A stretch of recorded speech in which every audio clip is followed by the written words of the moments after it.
देखिए बच्चों, एक जो क्वेश्चन है, क्या क्वेश्चन है, फाइंड द एनेट टर्म या जनरल टर्म ऑफ एपी। क्या निकालना है?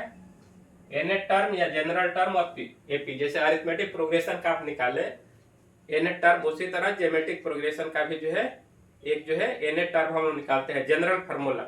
ठीक है, आप तो इसमें मानते हैं कि जो है first term of GP, GP का पहला टर्म क्या है? ए है, कॉमा रेशियो जो है आर है। जीपी आप किससे बोलते हैं? ज्योमेट्रिक प्रोग्रेशन किसको हम लोग बोलते हैं कि वैसा प्रोग्रेशन जिसमें किसी भी टर्म उसके पहले वाले का टर्म का रेशियो जो है इक्वल होता है ना, रेशियो इक्वल होता है। जैसे second term divided first term equal to जितना आर आया, third term divided second term equal to r, r क्या इक्वल रहेगा? आर क्या है? कॉमन रेशियो, रेशियो बराबर आएगा। जैसे एग्जाम्पल आपका है 2 4 8 16, तो जीपी में है कि नहीं पहले ऐसे जानना है। तो इसमें क्या है, 4/2 करिएगा, second term divided first term equal to 2 आएगा। 8 डिवाइडेड 4 करिएगा, कितना आएगा? और 16 डिवाइडेड 8 करिएगा तो कितना आ रहा है? सब में जो है 2 आ रहा है। इसको बोलते हैं कॉमा रेशियो, शॉर्ट में सीआर लिख सकते हैं, इसको आर बोलते हैं।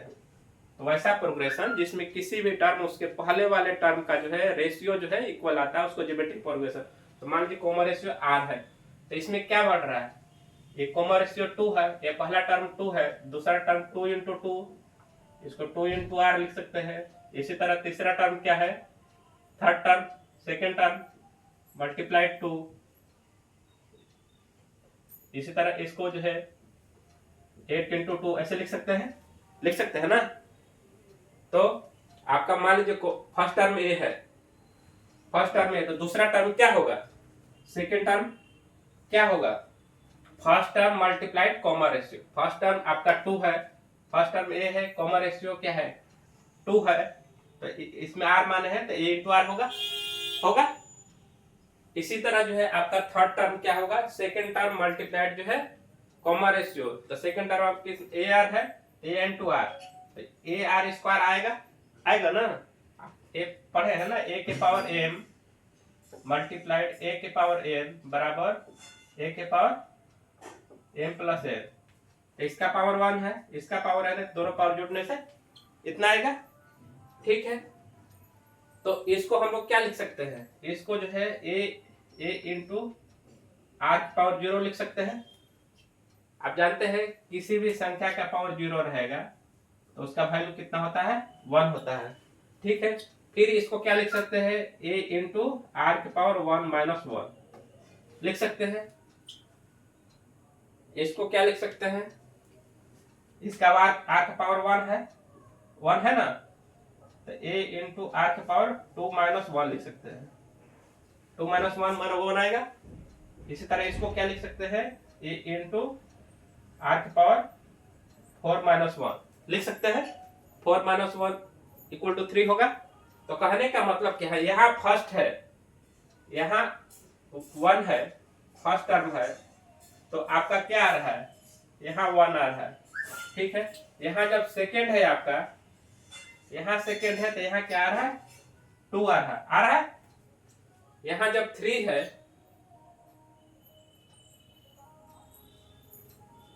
इसका जो है कितना? ए आर की पावर 3 माइनस 1 आएगा। 3 माइनस 1 इक्वल 2 होगा। और यहाँ जब 3 है आपका, ये जब 3 है, ये जब 3 है तो आपका क्या आ रहा है? 3 आ रहा है। इसी तरह जब ये 4 है तो यहाँ कितना आ रहा है? 4 आ रहा है। तो इसी तरह जो है यदि n रहेगा तो यहाँ कितना आएगा? n रहेगा तो क्या आएगा? n आएगा ना।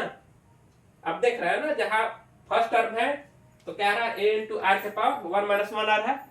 जब 2 है तो a इंटू आर के पावर 2 माइनस 1 आ रहा है। जब तीसरा टर्म है तो a इंटू आर के पावर 3 माइनस 1 आ रहा है। जब फोर्थ टर्म है तो आपका क्या आ रहा है? a आर के पावर 4 माइनस 1। तो इसी तरह एन टर्म क्या होगा? एन टर्म होगा a इंटू आर के पावर n माइनस 1। तो ये आपका जनरल टर्म क्या निकला? यही निकला। इसको याद रखना है, N term of GP equal to a into are power N minus 1। ठीक है, तो निकल जाएगा। अब जो है जनरल टर्म ऑफ जीपी क्या होता है, ये जनरल टर्म ऑफ जीपी निकला कितना आपका, ये फार्मूला निकला Tn equal to a into are power n minus 1। ठीक है, तो ये फार्मूला याद रखना है। इस फार्मूला को जो जितना सवाल है जनरल टर्म बनेगा। अब जो है जनरल फॉर्म ऑफ टर्म नहीं, general form of AP. General term of AP में क्या होगा, पहला टर्म ये होगा, दूसरा में क्या ए आर होगा, आर कॉमन रेशियो हो, तीसरा ए आर स्क्वायर, इसमें एक और आर बढ़ेगा, इसमें एक और आर बढ़ेगा, इसमें एक और आर बढ़ेगा, ऐसे बढ़ते बढ़ते A into are power N minus 1 होगा। ठीक है, तो ये आपको याद रखना है ये भी कि जनरल टर्म जो है जीपी का क्या होता है, ये जनरल टर्म ऑफ जीपी जो है ये होता है A plus A R square plus A R cube plus A R 4, ऐसे जो है N term A into are power N minus 1। ठीक है, तो ये जनरल टर्म ऑफ जीपी है। ज्योमेट्रिक प्रोग्रेशन क्या है सबसे पहले जानना है। ज्योमेट्रिक प्रोग्रेशन वैसा प्रोग्रेशन है जिसमें किसी भी टर्म और उसके पहले वाले टर्म का रेशियो जो है इक्वल रहेगा, कांस्टेंट रहेगा। ठीक है, बंद कर दीजिए।